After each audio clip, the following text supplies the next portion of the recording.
go home and eat dinner. But yeah, so we're doing a movie review, and I'm just gonna say right away, I have not watched a lot of movies this month. Actually, let me count. 1, 2, 3, 4, 5, 6, 7, 8, 9, 10. Only 10. Guys, those are rookie numbers. For me, 10 is very little. The most movies I know I've watched in a month is like almost 30. So this is like low. It is on the low end. So, I'm just gonna state right away about like maybe 1/4 of these, or yeah, like 1/3 of these are rewatches. Sorry, but they're not something I've rewatched before on the channel, so you'll get some commentary from me that you haven't gotten in the past. And starting off for like my first watch of the month of April was Freaky Tales. Freaky Tales. And this one, I kinda just stumbled across it accidentally. It was, I think, a Tuesday, and I don't know, I was just bored. I was bored. And usually when I'm bored, I like to go to the movie theaters and just see what they're playing. And all the other things they had playing, I had watched, and I just did not want to see it.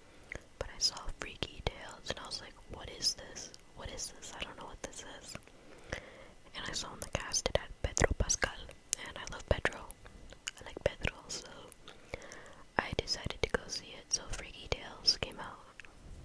Technically, the date says last year, but I saw it this year. Oh well. But it's like a movie that takes place. I can't remember if it was like the late 80s or 90s. Yeah, it's 80s. It is 1987's Oakland. It's really funny and absurd is all I'm gonna say. So basically, there are like, let me see. There's like 4 parts to this, and yeah. There are 4 parts to this movie, and each one follows different people in Oakland. So the first part follows like this like young group of, I guess, late teenagers who are like in the punk scene in Oakland and are dealing with neo-Nazis who keep on harassing them. And then the second part, what was the second story? Unforgettable is all. Oh, the second part, no, it was not unforgettable. Follows these 2 girls who are like a rapping duo. And yeah, the third part, it got really serious with the third part, and that's where Pedro Pascal's character comes in. And it's like this I don't know, like, guy who used to work for, I don't know what, but he would like go and harass people. Like a muscle man, if that makes sense, like a intimidator, some like crony for some like gangster or something, or like somebody in high places. And that's like that part of the story is very serious for some reason, but it's important, I guess, to the plot in a way. The third one is my favorite part, and it has Jay Ellis, who, if you don't know who he is, if you've seen Insecure, the show that's on HBO or Max, whatever the fuck you call it, he's in this, and basically, he's part of the he's on the basketball team, the Warriors. That's his character. And like on one of the games, like where he like did really well, some guys break into his home, and his mom and sister and friend were in the house because they weren't feeling well.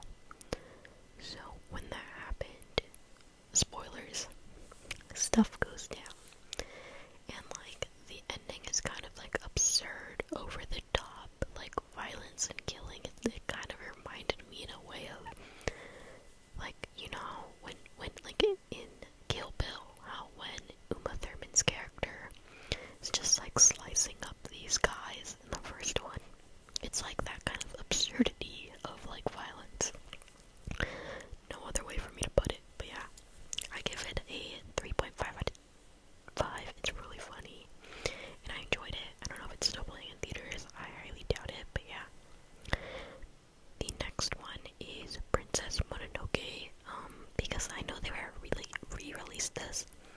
And I think they had it playing in IMAX, but if you don't know about Princess Mononoke, it's by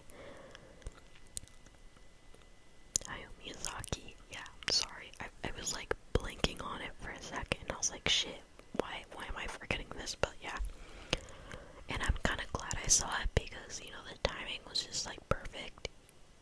Not perfect, but it was interesting because it was being re-released, and then you just see these like idiots do like the AI Ghibli art, and that I feel like there was something about those AI generated Ghibli photos that is just like out of touch, if that makes sense. There's something that AI just cannot recreate, and it is the essence and beauty around Studio Ghibli's art style.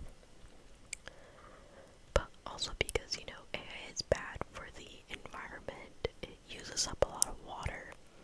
Just putting that out there. I'm not saying don't use it, but it's just like, you know, be mindful when you're using these things. But the timing was just perfect, especially because Princess Mononoke, there are definitely themes about humans ruining the environment.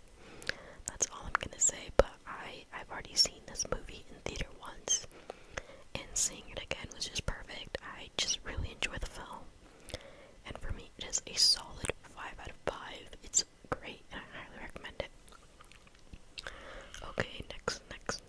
Oh, this one. And this one is kind of interesting. I know it was nominated for a Oscar. I think Coleman Domingo got nominated. He got nominated. He didn't win. I'm just like putting that out there.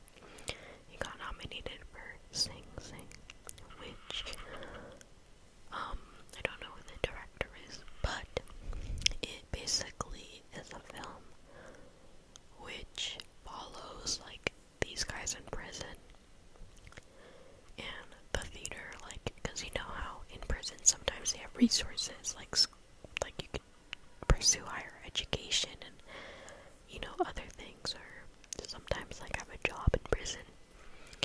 But in this one, they have like a theater like type of resource where they have inmates put on plays and stuff.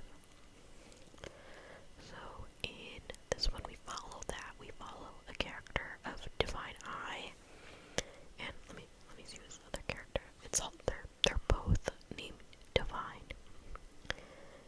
Yeah, we follow the character of Divine Eye and Divine G. Divine G is a man who was wrongly accused of a crime. And then we have Divine Eye, who, he's a prisoner in there, and he recently got admitted into the theaters, like, because to get into these, like, things you have to be admitted, kind of like, you know, so he got admitted, and we just follow the journey of, you know, them trying to put on this elaborate historical play. But what really, like, I don't know, there was something about the dialogue in this film which I enjoyed, and I think it's also because I do pen paling, and I recently started to do prison pen paling, and sometimes I talk about with my pen pals, you know, what resources they have in there, and, you know, it was a good watch, and I'm like, I wish it got nominated more, and won more things is all I'm gonna say. And I gave it a 4.5 stars out of 5.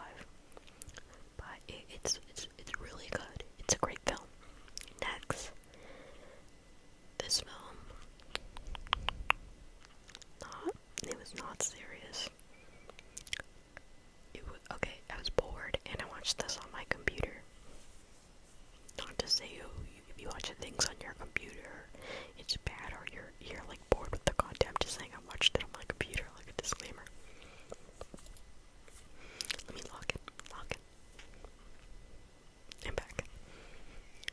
Okay, we have the next watch, which is like kind of like disappointing, but it was kind of like fun. I didn't hate it, but it wasn't good. And it is the 2024 film called Y2K. And it stars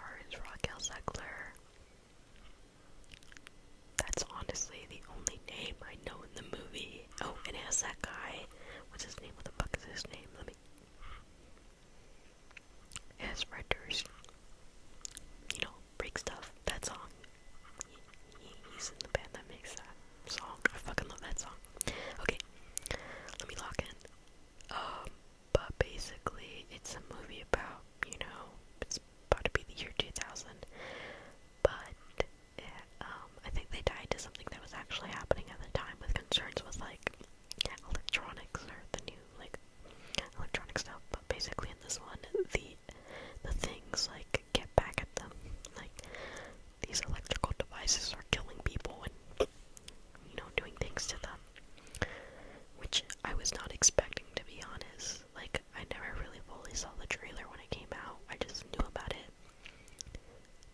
It was like a really bad slasher. Like, it's supposed to be funny in a way, and it's like kind of in like the funny, bad, and scary movie, but I'm not saying it's as funny and as good as Scary Movie, but that's like the kind of vibe it gives off.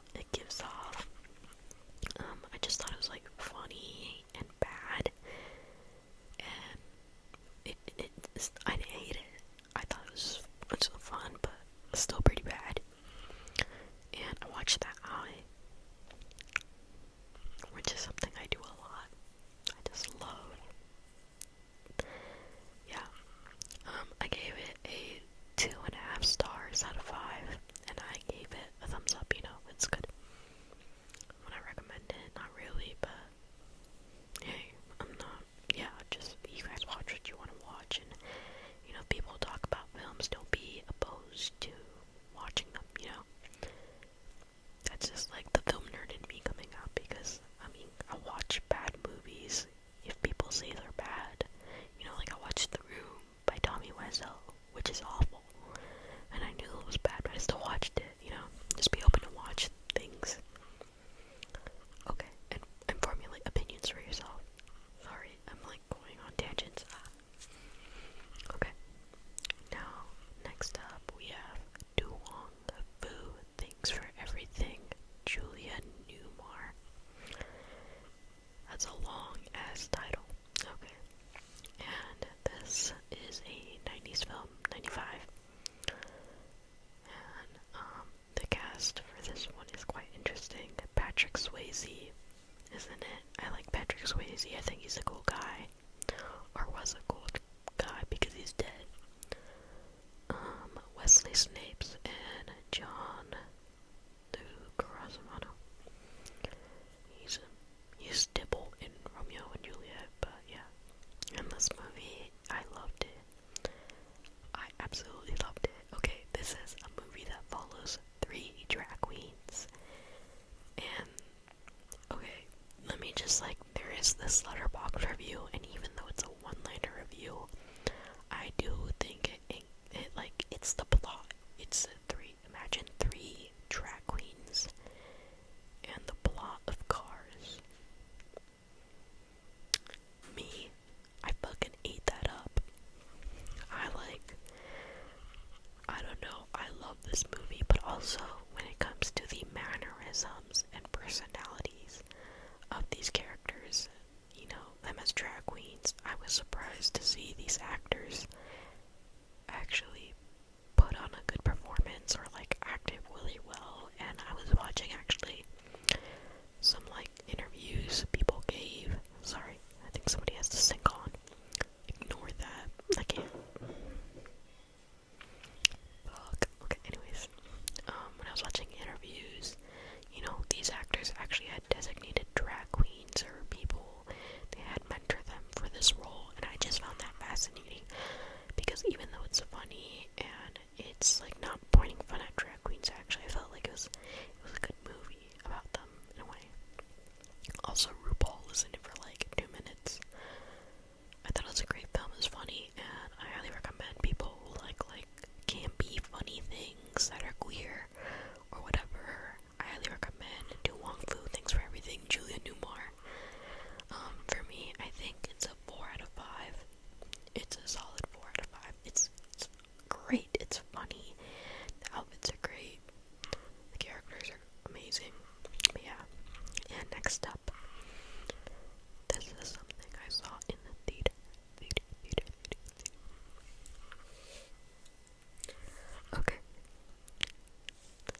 Kristen Stewart and Maya Erskine. Nah, I don't know. Nah, I didn't pronounce that right. Definitely not pronounce that right. And that guy who was like in Sky High. If anybody watched Sky High as a kid or like know what that is, it's like the main character in that. He stars in this. Sorry, that was like a really bad explanation, but the movie's called Sacramento, and it's about like these two friends who kind of have like are going through phases in their lives. Like Michael Cera's character is about to become a father, and the other guy, his dad passed away. That's like part of the plot, I guess. There's something else, but yeah. And they go on a road trip to Sacramento. And one thing about me, I do enjoy a nice road trip movie, or like, yeah, a road trip type of movie. Like for me, something I'd classify as a road trip movie would be, give me a minute, I'm sorry, I had it in my mind and it just left. I'm thinking really hard. Oh, Little Miss Sunshine. I'd classify that as a road trip movie. Damn, this like really made me look stupid. I'm embarrassed, really embarrassed. Please forgive me. Yeah, but those type of movies, just like, there's something about them that feel real, and this one was kind of like that. There were some moments where I was like, okay, whatever, this is kind of weird. But I thought overall it was a great film, and I think it probably captured the fears of fatherhood. You know, the fears of fatherhood and becoming a father. I guess that kind of goes up in there with Eraserhead. Spoilers for Eraserhead if you haven't seen that. But yeah, I give it 3.5 stars out of 5. I liked it, and I think people should watch it if they can.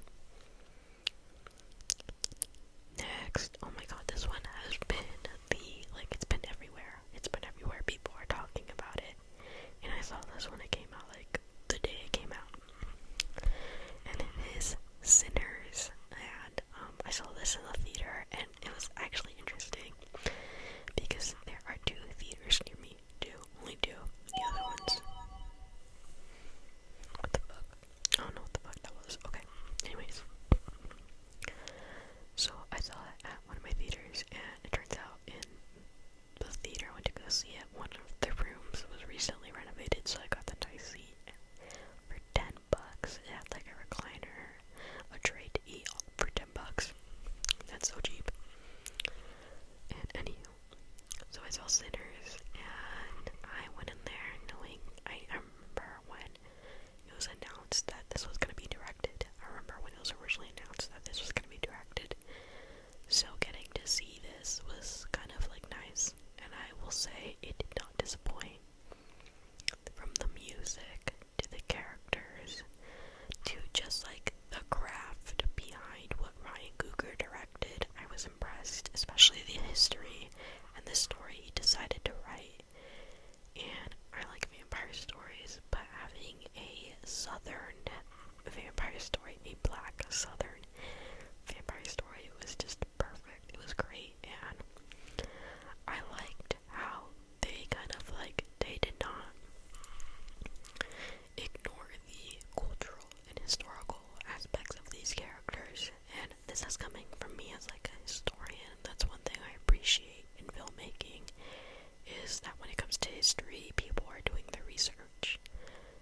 And it is very clear that Ryan Coogler did his research on the people of the Mississippi Delta. Sorry, I got really serious for a moment, but yeah, it's a good movie, and it's so unfortunate that they're only playing it in like, what was it, 15 IMAX 70 millimeter, yeah, in like 15 theaters in the United States. So, and it's last week. It's gonna be in like IMAX. You can still see it in theaters, but not in like the IMAX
Cheryl Lee, I think that's the name of the actress who plays Laura. She gives an amazing performance, and the soundtrack, it's great. It's amazing. Angelo Baldamendi is an amazing composer. Sorry guys, the words. You can't blame me. Can't blame me for that. But anyways, it's just a great film, and I honestly highly recommend people who have seen the show to watch Firewalk with Me, or even The Return. I know some people who have only watched like season 1 or 2 of Twin Peaks and not watched Firewalk with Me. I also know that when it came out, it wasn't a big hit among people, and I think that's fair. Everybody has their own opinion, but I do think it's one of his best. Damn, I feel like I'm flying by these really fast. Okay, and here we have another rewatch, and this one I rewatched it because it was back in theaters, but I didn't see it in theaters. Oh, I don't know if you guys heard the cat. That's the building cat. Oh my god, his name is Monchichi. Monchichi, please be quiet. Anyways, this one, like I said, this movie I saw, it was back in theaters, but I didn't see it in theaters because they didn't have it at any theaters playing near me, and it was Pride and Prejudice. The 2008 film, which was directed by Joe Wright, who is an amazing director, by the way. And this one it's based on the Jane Austen novel, and I'm gonna tell you like a little short story. When I was in high school, I was obsessed with this movie, so I read the book, and around the time I read the book, I was supposed to practice for my AP Spanish Lit exam.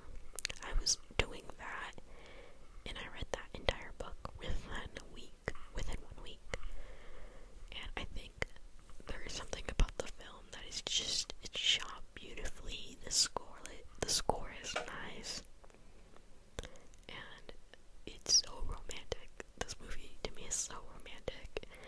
At my core, guys, I am a hopeless romantic, and I love that cheesy. It's not even cheesy, it's just beautiful. There's like this level of respect and small moments of intimacy that are so romantic.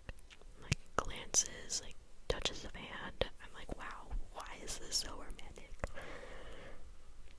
But I love this film. I absolutely love it. It's a solid 5 out of 5. And you know, if you get it, you get it. It's a good movie. It's just great. Oh my god, this one's another good one. This one, okay, I probably haven't revealed this yet on this channel or like done a video showing stuff, but I love Star Wars. And when I say I love Star Wars, I'm not kidding.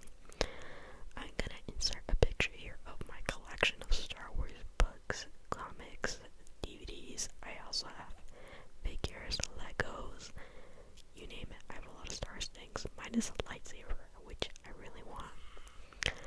And I rewatched Star Wars Revenge of the Sith for the 20th anniversary, and this is one of my favorite Star Wars movies. Oh my god, I should have worn I have earrings, and they're like of Padme and Anakin. But this one, rewatching it gave me like, because I have not rewatched it in years. I haven't really been in the loop with Star Wars this past year, only because I'm a college student. Not saying that's an excuse or anything, I just haven't had the time to consume that much media. Oh, Andor season 2 is out now, and I'll say it's good. I love Andor. Okay, back to Revenge of the Sith. Shit. Rewatching these was crazy because I do not remember them being, okay, maybe it's because nostalgia, I love them, but objectively, it's not great. It's not the best like movie out there, but it's good to me, to my own manner. The acting sometimes was